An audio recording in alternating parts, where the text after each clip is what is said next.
ನಮಸ್ಕಾರ ಸ್ನೇಹಿತರ. ಹೌದು ಸ್ನೇಹಿತರ, ನೀವು ತಮ್ನಲ್ಲಿ ನೋಡಿರುವಂಥದ್ದು ನಿಜ. ಇಂದು ಬಾಕಿ ಉಳಿದಂತಹ ರೈತರ ಖಾತೆಗಳಿಗೆ ಬೆಳೆ ಹಾನಿ ಪರಿಹಾರ ಜಮಾ ಆಗ್ತಾ ಇದೆ. ಹಾಗಾದರೆ ಸುಮಾರು 7 ಜಿಲ್ಲೆಯ ರೈತರ ಖಾತೆಗಳಿಗೆ ದುಡ್ಡು ಜಮಾ ಆಗ್ತಾ ಇದ್ದು, ಸೊ ನಿನ್ನೆ ಯಾವ ರೈತರ ಖಾತೆಗಳಿಗೆ ಅಂದರೆ ಯಾವ ಜಿಲ್ಲೆಯ ರೈತರ ಖಾತೆಗಳಿಗೆ ದುಡ್ಡು ಜಮಾ ಆಗಿದೆ, ಇನ್ನು ಹಿಂದಿನ ದಿನಗಳಲ್ಲಿ ಮೊನ್ನೆ ಯಾವ ಜಿಲ್ಲೆಯಲ್ಲಿರ್ತಕ್ಕಂತಹ ರೈತರ ಖಾತೆಗಳಿಗೆ ದುಡ್ಡು ಜಮಾ ಆಗಿದೆ. ಸೊ ಇನ್ಶೂರೆನ್ಸ್ ಮಾಡಿಸಿದವರಿಗಷ್ಟೇ ಜಮಾ ಆಗ್ತಾ ಇದೆಯಾ? ಹಾಗೇನಿಲ್ಲ. ಇನ್ಶೂರೆನ್ಸ್ ಮಾಡಿಸಿಲ್ಲ ಅಂದ್ರೂ ಸಹಿತ ನಿಮ್ಮ ಖಾತೆಗಳಿಗೆ ದುಡ್ಡನ್ನು ಬಿಡುಗಡೆ ಮಾಡ್ತಾ ಇದೆ ರಾಜ್ಯ ಸರ್ಕಾರ.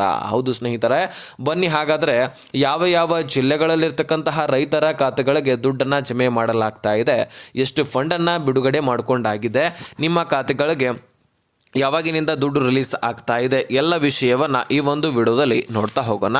ಸ್ನೇಹಿತರೆ, ಇನ್ನೂ ಕೂಡ ನೀವು ಚಾನಲ್ಗೆ ಸಬ್ಸ್ಕ್ರೈಬ್ ಮಾಡ್ಕೊಂಡಿಲ್ಲಲ್ಲ, ಸೊ ಹಾಗಾಗಿ ಇದೇ ರೀತಿ ಲೇಟೆಸ್ಟ್ ಆದಂತಹ ಅಪ್ಡೇಟನ್ನು ತರ್ತಾ ಇರ್ತೀವಿ, ಅದಕ್ಕೆ ಸಬ್ಸ್ಕ್ರೈಬ್ ಮಾಡ್ಕೊಂಡು ಬಿಡ್ರಿ. ಈಗ ಬೆಳೆ ಹಾನಿ ಪರಿಹಾರಕ್ಕಾಗಿ ಸುಮಾರು ನಿಮಗೆ NDRF ಕುಸ್ಕಿ ಜಮೀನಿಗೆ 8,500 ಪ್ಲಸ್ ನೀರಾವರಿ ಭೂಮಿಗಳಿಗೆ 17,000, ಸುಮಾರು 25,500 ರೂಪಾಯಿ ಪ್ರತಿಯೊಂದು ಹೆಕ್ಟರ್ಗೆ ನೀರಾವರಿ ಭೂಮಿಗಳಿಗೆ ಸಿಗುತ್ತಾ ಇರುವಂಥದ್ದು. ಇನ್ನು ಹೆಚ್ಚುವರಿ ನೀರಾವರಿ ಭೂಮಿಗಳನ್ನು ಹೊಂದಿರತಕ್ಕಂತಹ ರೈತರ ಖಾತೆಗಳಿಗೆ 1 ಹೆಕ್ಟರ್ಗೆ 31,500 ವರೆಗೂ ಕೂಡ ದುಡ್ಡು ಜಮಾ ಮಾಡಲಾಗ್ತಾ ಇದೆ. ಸ್ನೇಹಿತರೆ, ಬರೀ ನಿಮಗೆ ದುಡ್ಡು ಜಮಾ ಆಗ್ತಾ ಇದೆ, ಓಕೆ, ಈ ಒಂದು ಭೂಮಿಗಳಿಗೆ ಇಂತಿಷ್ಟು ದುಡ್ಡು ಜಮಾ ಆಗ್ತಾ ಇದೆ ಅನ್ನೋದ್ರ ಬಗ್ಗೆ ಹೇಳಿದ್ದೀನಿ. ಆದರೆ ಜಂಟಿ ಸರ್ವೆ ನಿಮ್ಮ ಹೊಲದಲ್ಲಿ ಆಗಿದೆಯಾ ಅನ್ನುವಂತಹ ಪ್ರಶ್ನೆ ಕೂಡ ಉಂಟಾಗುತ್ತೆ. ಹೌದು, ಇಲ್ಲಿ ಜಂಟಿ ಸರ್ವೆ ಆಗಿದ್ರೆ ಮಾತ್ರ ದುಡ್ಡು ಜಮಾ ಆಗುತ್ತೆ. ಸುಮಾರು ಜಂಟಿ ಸರ್ವೆಯನ್ನು ಹೋದ ತಿಂಗಳಲ್ಲಿ ಮಾಡಿದ್ರು. ಎಷ್ಟಪ್ಪ ಈ ಜಂಟಿ ಸರ್ವೆ ಮಾಡಿದ ಮೇಲೆ ಎಷ್ಟು ಹೆಕ್ಟರಷ್ಟು ಭೂಮಿ ನಾಶ ಆಗಿದ್ದು ಕಂಡು ಬಂದಿದೆ ಅಂದರೆ ಸುಮಾರು 30,000ಕ್ಕಿಂತ ಹೆಚ್ಚಿನ ಹೆಕ್ಟರಷ್ಟು ಭೂಮಿಗಳು ನಾಶ ಆಗಿಬಿಟ್ಟಿದೆ ಹೆಚ್ಚಿನ ಮಳೆಯಿಂದಾಗಿ. ಸೊ ಈ ಒಂದು ಮಳೆಯಿಂದಾಗಿ ಬರೀ ಬೆಳೆಗಳು ನಾಶ ಆಗುವುದಷ್ಟೇ ಅಲ್ಲದೆ ಮನೆಗಳು ಕೂಡ ಹಾನಿ ಆಗಿವೆ, ಮನೆಗಳು ಕೂಡ ಬಿದ್ದು ಹೋಗಿದೆ. ಮನೆಯಲ್ಲಿರ್ತಕ್ಕಂತಹ ಗೃಹ ಬಳಕೆಯ ವಸ್ತುಗಳು ಕೂಡ ಕೊಚ್ಚಿಕೊಂಡು ಹೋಗುವುದಾಗಿರಲಿ ಅಥವಾ ಡೆಸ್ಟ್ರಾಯ್ ಆಗುವುದಾಗಿರಲಿ, ಈ ರೀತಿ ಏನಾದರೂ ಆಗಿದ್ದೆ ಆದರೆ ಅದಕ್ಕೂ ಕೂಡ ಪರಿಹಾರವನ್ನು ಸರ್ಕಾರ ಒದಗಿಸಿ ಕೊಡ್ತಾ ಇದೆ. ಸ್ನೇಹಿತರೆ, ನಾನು ಮೊದಲು ಜಂಟಿ ಸರ್ವೆ ಬಗ್ಗೆ ಮಾಹಿತಿಯನ್ನು ಕೊಡ್ತೇನೆ, ತದನಂತರ ಮನೆ ಬಿದ್ದು ಹೋಗೋದರ ಬಗ್ಗೆ ತಿಳಿಸಿಕೊಡ್ತೇನೆ. ಇಲ್ಲಿ ನಿಮ್ಮ ಒಂದು ಹೊಲ ಗದ್ದೆಗಳಲ್ಲಿ ಜಂಟಿ ಸರ್ವೆ ಆಗಿದ್ರೆ ಓಕೆ, ನಿಮ್ಮ ಖಾತೆಗಳಿಗೆ ಇನ್ಶೂರೆನ್ಸ್ ಮಾಡಿಸಿ ಅಥವಾ ಮಾಡಿಸದೇ ಇರಿ, ದುಡ್ಡು ಜಮಾ ಆಗುತ್ತೆ. ಇನ್ನು ಜಂಟಿ ಸರ್ವೆ ಆಗಿಲ್ಲ ಅಂತ ಅಂದ್ಕೊಂಡಿದ್ದೆ ಆದರೆ ಸರ್ಕಾರ ಜಂಟಿ ಸರ್ವೆ ಮಾಡಲೇಬೇಕು, ಆದಾಗ ಮಾತ್ರ ನಿಮ್ಮ ಖಾತೆಗಳಿಗೆ ದುಡ್ಡು ಜಮಾ ಆಗ್ಲಿಕ್ಕೆ ಸಾಧ್ಯ. ಜಂಟಿ ಸರ್ವೆ ಆಗುವಾಗ ನಿಮ್ಮ ಡಾಕ್ಯುಮೆಂಟ್ಸ್ಗಳನ್ನು ವೆರಿಫಿಕೇಷನ್ ಮಾಡಿರ್ತಾರೆ, ಸೊ ಅಲ್ಲಿಂದ ನಿಮ್ಮ ಖಾತೆಗಳಿಗೆ ದುಡ್ಡು ಜಮಾ ಆಗುತ್ತೆ. ಇನ್ನು ಜಂಟಿ ಸರ್ವೆ ಆಗಲಿಲ್ಲ ಅಂದರೆ ನಿಮ್ಮ ಬೆಳೆಗಳಂತೂ ಹಾನಿ ಆಗಿದೆ.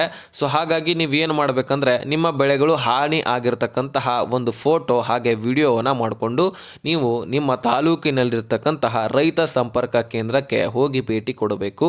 ಅಲ್ಲಿರ್ತಕ್ಕಂತಹ ಅಧಿಕಾರಿಗಳಿಗೆ ಈ ರೀತಿ ಬೆಳೆ ಹಾನಿ ಆಗಿದ್ದರ ಬಗ್ಗೆ ಮಾಹಿತಿಯನ್ನು ಒದಗಿಸಿಕೊಟ್ಟು ಅವರು ಮುಂದಿನ ಎಲ್ಲ ಪ್ರೊಸೆಸರನ್ನು ಹೇಳ್ತಾರೆ, ಅದನ್ನು ನೀವು ಮಾಡಬೇಕು. ಅವರು ಏನು ಮಾಡಬೇಕಾಗಿರುತ್ತೆ ಕೆಲಸವನ್ನು ಅವರು ಅದನ್ನು ಮಾಡ್ತಾರೆ.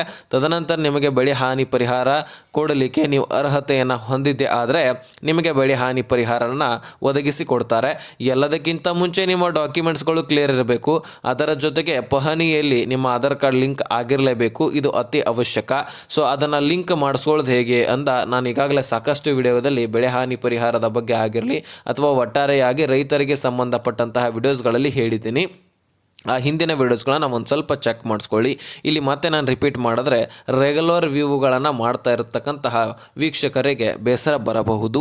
ಇನ್ನು ಸ್ನೇಹಿತರ, ಈ ಬೆಳೆ ಹಾನಿ ಪರಿಹಾರದ ಬಗ್ಗೆ ನಾನು ಮಾಹಿತಿಯನ್ನು ತಿಳಿಸಿದ್ದೀನಿ. ಇನ್ನು ಯಾವ ಜಿಲ್ಲೆಗಳ ಬಗ್ಗೆ ನಾನು ಹೇಳೋದಾದರೆ ಇದೇ ಜಿಲ್ಲೆ ಅಂತೇನಿಲ್ಲ, ಎಲ್ಲ ಜಿಲ್ಲೆಗಳಲ್ಲಿ ಕೂಡ ಜಂಟಿ ಸರ್ವೆ ಆಗೋಗಿದೆ. ಒಂದು ವೇಳೆ ಜಂಟಿ ಸರ್ವೆ ಆಗಿರಲಿಲ್ಲ ಅಂದರೆ ಏನು ಮಾಡಬೇಕಂತ ಹೇಳಿದ್ದೀನಿ. ಇನ್ನು ಜಂಟಿ ಸರ್ವೆ ಆಗಿದ್ದೆ ಆದರೆ ನಿಮ್ಮ ಖಾತೆಗಳಿಗೆ ಒಟ್ಟಾರೆಯಾಗಿ ಜಮಾ ಆಗ್ತಾ ಬಂದುಬಿಡುತ್ತೆ.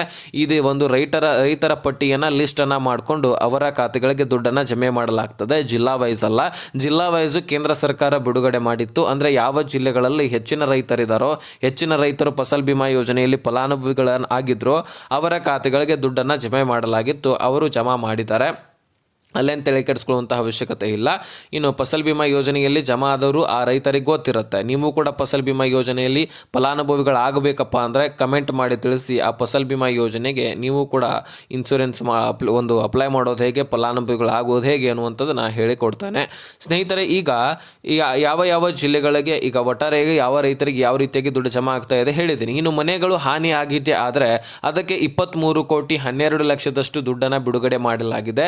ಮತ್ತು ಬಟ್ಟೆ ಮತ್ತು ಗೃಹ ಬಳಕೆಯ ವಸ್ತುಗಳು ಅವೆಲ್ಲವೂ ಕೂಡ ನಾಶ ಆಗಿದ್ರೆ ಅದಕ್ಕೆ 2,50,00,000ದಷ್ಟು ದುಡ್ಡನ್ನು ಮೀಸಲಿಟ್ಟಿದ್ದಾರೆ. ಇನ್ನೂ ಕೂಡ ಹೆಚ್ಚುವರಿ ದುಡ್ಡನ್ನು ಬೇಕಾದರೆ ಮೀಸಲಿಡ್ತೇವೆ ಅಂತ ಹೇಳಿದ್ದಾರೆ, ಬಿಡುಗಡೆ ಮಾಡ್ತೇವೆ ಅಂತ ಹೇಳಿದ್ದಾರೆ. ಸ್ವತಃ CM ಅವರೇ ಇದನ್ನು ಘೋಷಣೆ ಮಾಡಿರ್ತಕ್ಕಂಥದ್ದು. ಅದು ಹಿಂದೆ ಮುಂದೆಲ್ಲ ಪ್ರೆಸ್ ಮೀಟ್ನಲ್ಲಿ ಇದನ್ನು ಮಾಹಿತಿಯನ್ನು ಒದಗಿಸಿಕೊಟ್ಟಿದ್ದಾರೆ.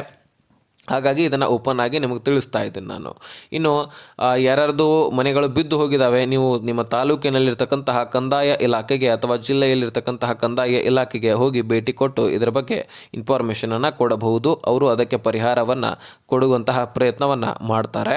ಸೊ ಒಟ್ಟಾರೆಯಾಗಿ ಈ ಇನ್ಫಾರ್ಮೇಷನ್ ನಾನು ನಿಮಗೆ ತಿಳಿಸಬೇಕಾಗಿತ್ತು, ತಿಳಿಸಿದ್ದೀನಿ. ಇದರ ಬಗ್ಗೆ ಏನೇ ಕ್ವಶನ್ಸನ್ನು ನೀವು ಡೌಟ್ಸ್ಗಳನ್ನು ಕೇಳೋದಿದ್ರೆ ಡಿಸ್ಕ್ರಿಪ್ಷನಲ್ಲಿ ಇನ್ಸ್ಟಾಗ್ರಾಮ್ ಲಿಂಕ್ ಇರುತ್ತೆ, ಅಲ್ಲಿಂದ ನನಗೆ ಮೆಸೇಜ್ ಮಾಡಿ, ಖಂಡಿತವಾಗಲೂ ರಿಪ್ಲೈ ಕೊಡ್ತೀನಿ.